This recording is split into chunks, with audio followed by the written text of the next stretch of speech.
क्या 1975 में जो इमरजेंसी लगाई गई वो संविधान सम्मत थी? और जो इमरजेंसी लगाई गई उस दौरान जो संविधान संशोधन हुआ, क्या वो संविधान के अनुसार ठीक था? आर्टिकल 352 में बहुत साफ साफ लिखा हुआ है, इमरजेंसी तब लगेगी जब किसी विदेशी शक्ति ने, दुश्मन देश ने हमारे देश पे हमला कर दिया हो, यानी चीन, पाकिस्तान या और भी अफगानिस्तान, कोई भी देश अगर हमारे ऊपर हमला कर दे, उस कंडीशन में इमरजेंसी लगाई जाती है। दूसरी कंडीशन आर्टिकल 352 में है, सेना ने विद्रोह कर दिया हो।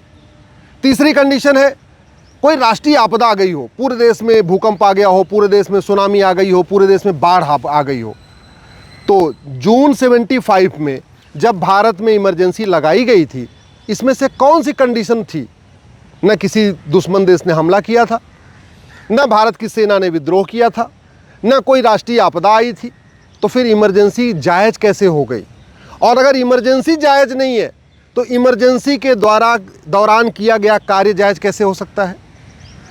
मैं आज जो लोग प्रियम्बल में संशोधन हुआ, जो उसके समर्थक हैं, मैं आज उनसे कुछ सवाल पूछता हूं कि क्या लोकसभा का कार्यकाल खत्म होने के बाद संविधान में संशोधन किया जा सकता है क्या?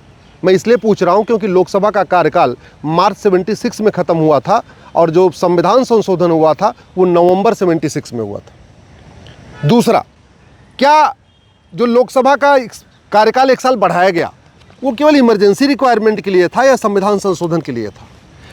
तीसरा मेरा सवाल है, क्या संविधान की जो प्रस्तावना है, प्रियम्बल पे जो डेट लगी है, डेट लिखी हुई है 26 नवंबर 1949, उसको बदले बिना संविधान के प्रियम्बल को बदला जा सकता है क्या? क्या संविधान को बैकडेट में बदला जा सकता है क्या?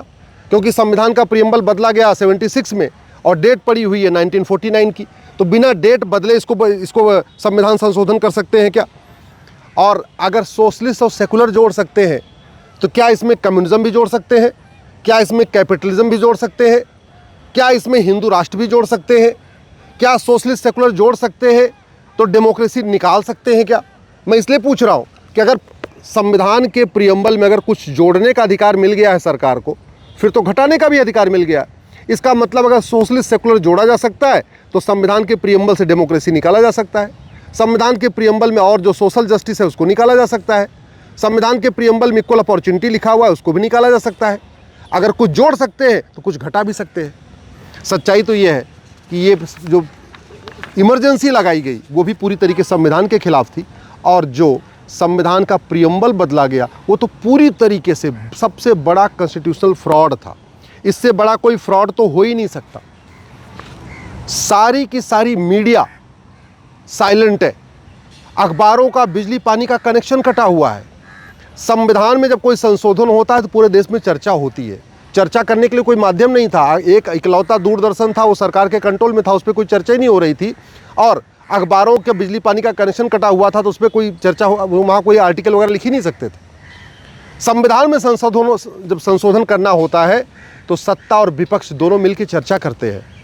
क्या ये जो 1976 में संविधान बदला गया, प्रियम्बल बदला गया, उसमें विपक्ष के लोग शामिल थे क्या? नहीं। अरे विपक्ष के लोग छोड़िए, सत्ता पक्ष के लोगों ने भी कोई नहीं बहस किया। अगर आप 2 नवंबर जो 76 को सोशलिस्ट सेकुलर जोड़ा गया है, उस संविधान उसमें पार्लियामेंट की बहस देखिए तो सत्ता पक्ष ने भी ऐसा नहीं किया कि 2-4 दिन पहले लंबी चर्चा किया। और वैसे भी इवन जब 7th शेड्यूल बदलते हैं हम, जहाँ काम का बंटवारा लिखा हुआ है कि केंद्र क्या काम करेगा, राज्य क्या काम करेगा, उसमें भी अगर एक शब्द जोड़ना है या घटाना है तो भारत की विधानसभाओं से भी उसको अप्रूवल लेनी पड़ती है। यहाँ प्रियम्बल बदल दिया और किसी एक भी विधानसभा से उसमें कोई अप्रूवल नहीं आई। ये नियम है। जैसे जीएसटी आया तो केंद्र ने पास किया, इसके अलावा 50% विधानसभाओं ने भी बाकायदा विधानसभा की बैठक बुला के उसको अपनी सहमति प्रदान किया। प्रियम्बल जैसा मतलब बेसिक स्ट्रक्चर बदला गया संविधान का और किसी एक भी विधानसभा से कोई परमिशन नहीं ली गई। सच्चाई तो ये है कि जो हमारा प्रियम्बल बना था ना, वो 1-2 दिन में नहीं बना था, कई दिन लंबी चर्चा हुई थी और इवन कांग्रेस के लोग भी उसमें शामिल थे। उदाहरण के लिए 25 जून 1946 को कांग्रेस वर्किंग कमेटी की जो बैठक हुई थी, उसमें जो प्रियम्बल बना था, प्रियम्बल का ड्राफ्ट बना था, उसमें सोशलिस्ट सेकुलर नहीं था। 8 जुलाई 1946 को कांग्रेस वर्किंग कमेटी ने एक सब कमेटी बनाई जवाहरलाल नेहरू जी के अंडर में, और उस नेहरू कमेटी ने जो रिपोर्ट दिया उसमें भी सोशलिस्ट सेकुलर नहीं था। 13 दिसंबर 1946 को फिर से जो चर्चा हुई थी उसमें भी सोशलिस्ट सेकुलर शब्द नहीं था। और वो चर्चा ऐसा नहीं कि केवल 13 दिसंबर को हुई, वो 19 दिसंबर 1976 तक गई थी, यानी 5 दिन चर्चा हुई थी। फिर 20 जनवरी 1947 को और 21 जनवरी और 22 जनवरी, यानी 20 जनवरी, 21 जनवरी, 22 जनवरी, 3 दिन 1947 में फिर इस पर चर्चा हुई थी। और चर्चा के बाद जो ड्राफ्ट पास हुआ था उसमें भी सोशलिस्ट सेकुलर नहीं था। 22 जनवरी 1947 को फाइनली संविधान के प्रीएम्बल को अडॉप्ट किया गया, उसमें भी सोशलिस्ट सेकुलर शब्द नहीं था। 4 जुलाई 1947 को जो यूनियन कॉन्स्टिट्यूशन कमेटी ने जो ड्राफ्ट सौंपा था उसमें भी सोशलिस्ट सेकुलर शब्द नहीं था। 18 जुलाई 1947 को जो यूनियन कॉन्स्टिट्यूएंट कमेटी थी उसके चेयरमैन थे नेहरू जी, उन्होंने जो रिजोल्यूशन दिया था पास करके उसमें भी सोशलिस्ट सेकुलर नहीं था।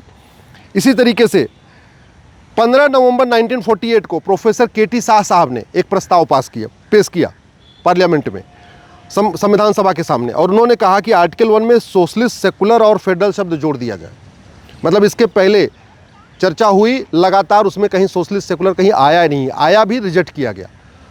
फाइनली 15 नवंबर 1948 को प्रोफेसर के.टी. शाह साहब ने एक और अमेंडमेंट मूव किया और कहा कि सोशलिस्ट सेकुलर और फेडरल शब्द को आर्टिकल 1 में जोड़ दिया जाए। दिन भर चर्चा हुई और उनका प्रस्ताव खारिज हो गया। 3/12/1948 को प्रोफेसर के.टी. शाह साहब ने दोबारा फिर से एक प्रस्ताव पेश किया कि अगर हम फेडरल नहीं जोड़ना चाहते, सोशलिस्ट नहीं जोड़ना चाहते तो कोई बात नहीं, सेकुलर शब्द को आर्टिकल 18 में जोड़ दिया जाए। दिन भर चर्चा हुई, प्रस्ताव खारिज हो गया। 6 दिसंबर 1948 को फिर संविधान के प्रीएम्बल पे चर्चा हुई। पंडित लोकनाथ मिश्रा ने कहा था कि ये जो सेकुलर शब्द है ये स्लिपरी फ्रेज है, ये हमारे एंशिएंट कल्चर को बर्बाद कर देगा, इसलिए इसको संविधान में कहीं जगह नहीं मिलनी चाहिए। एच.वी. कामत साहब जो महाराष्ट्र से रहने वाले थे, उन्होंने कहा था कि भारत धर्म के अनुसार चलता है, धर्म और रिलीजन में अंतर है, धर्म और मजहब में अंतर है, सेकुलर शब्द विदेशी कॉन्सेप्ट है, सेकुलर शब्द रिलीजन न्यूट्रल की बात करता है, लेकिन हम लोग तो धार्मिक लोग हैं, इसलिए इसको इंसर्ट नहीं करना चाहिए। और 6/12/1948 को दोबारा फिर से सेकुलर शब्द जो प्रोफेसर के.टी. साहब चाहते थे इसमें, वो प्रस्ताव रिजेक्ट हो गया। 17 अक्टूबर 1949 को जो प्रस्ताव था एक मत से सबने उसको अडॉप्ट किया, किसी एक भी व्यक्ति ने विरोध नहीं किया था। इवन रफ़ी अहमद किदवई और मौलाना कलाम ने भी नहीं कहा कि नहीं इसमें सोशलिस्ट सेकुलर शब्द आना चाहिए, और ये अडॉप्ट हो गया 17 अक्टूबर 1949 को, एक मत से अडॉप्ट हो गया। कहानी उसके बाद शुरू हुई। 1967 में गोलकनाथ केस में सुप्रीम कोर्ट ने कहा कि जो संविधान का प्रीएम्बल है ये बेसिक स्ट्रक्चर है, इस पर कोई छेड़छाड़ नहीं होगी।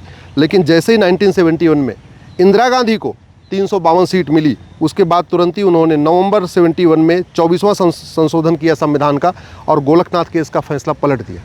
उन्होंने बोला नहीं, सरकार के पास पावर है, वो कुछ भी बदल सकती है। 24 जनवरी 73 को केशवानंद भारती केस का फैसला आया। उस समय सुप्रीम कोर्ट में 13 जज होते थे और 13 के 13 जज बैठ के सुनवाई किए थे। बहुत लंबी सुनवाई चली थी, उसके बाद केशवानंद भारती का फैसला आया था। केशवानंद भारती के फैसले में भी माननीय सुप्रीम कोर्ट ने कहा था कि जो प्रीएम्बल है ये हमारा गाइडिंग लाइट है, इसी से हमें लाइट मिलती है, इसमें जो ऑब्जेक्ट लिखा हुआ है, जो इसमें एम्स एंड ऑब्जेक्ट्स है, उसको अचीव करना ही सरकार का दायित्व है, और इसलिए हम इसको बदल नहीं सकते। ये 13 जजों का फैसला था। दिक्कत उसके बाद शुरू हुई जब इलाहाबाद हाई कोर्ट ने इंदिरा गांधी का चुनाव रद्द कर दिया। इंदिरा गांधी का चुनाव इसलिए रद्द कर दिया क्योंकि इंदिरा गांधी ने राजनारायण जी को हराया तो था, लेकिन बहुत धांधली किया था उस चुनाव में। सरकार तो बन गई थी, प्रधानमंत्री बन गई थी, लेकिन बहुत धांधली किया था, और उसका फैसला आया था 12 जून 75 को, और जस्टिस जगमोहन साहब ने वो पूरा उनका चुनाव रद्द कर दिया। उससे परेशान होकर वो सुप्रीम कोर्ट आई। सुप्रीम कोर्ट में 24 जून को सुप्रीम कोर्ट का फैसला आया। सुप्रीम कोर्ट ने कहा कि भाई ठीक है, आप पद पे बने रहिए, लेकिन आप लोकसभा में नहीं जाएंगी, किसी कागज़ पे साइन नहीं करेंगी, प्रधानमंत्री कार्यालय में आप नहीं जाएंगी, प्रधानमंत्री के रूप में कोई फाइल नहीं साइन करेंगी। ये सुप्रीम कोर्ट ने कहा था 24 जून 75 को। इसी से गुस्से में आके इंदिरा गांधी ने अगले ही दिन 25 जून 75 को इमरजेंसी लगवा दिया, जिसमें जितना बड़ा अपराध इंदिरा गांधी का था, उतना ही बड़ा अपराध उस समय के राष्ट्रपति का भी था। राष्ट्रपति अगर मना कर देते तो शायद हो सकता है इमरजेंसी नहीं लगती, लेकिन इस पाप में दोनों भागीदार, राष्ट्रपति भी उतने ही भागीदार जितना इंदिरा गांधी। इंदिरा गांधी ने एक बार कहा, 24 जून को सुप्रीम कोर्ट का फैसला आया, शाम को इंदिरा गांधी ने कहा राष्ट्रपति से, और 25 जून से इमरजेंसी लग गई। 26 जून को सारे अखबारों का बिजली पानी का कनेक्शन काट दिया। 27 जून आते आते सारे विपक्ष के नेताओं को उठा के जेल में ठूस दिया। 1 अगस्त 75 को 38वां संविधान संशोधन कर दिया। सोचिए, भारत में आपातकाल लगा हुआ है। आपातकाल कब लगता है? जब कोई विदेशी देश हमला करे, या कोई राष्ट्रीय आपदा आ गई हो, या भारत की सेना विद्रोह कर दे। 3 ही कंडीशन है आपातकाल की। वो कोई भी कंडीशन नहीं थी, फिर भी आपातकाल लग गया 25 जून को। और उसके बाद बेशर्मी देखिए, 38वां संविधान संशोधन कर रही है। सारा मीडिया खामोश है, सारे विपक्ष के नेता जेल में है, उसके बाद भी संविधान संशोधन किया 38वां।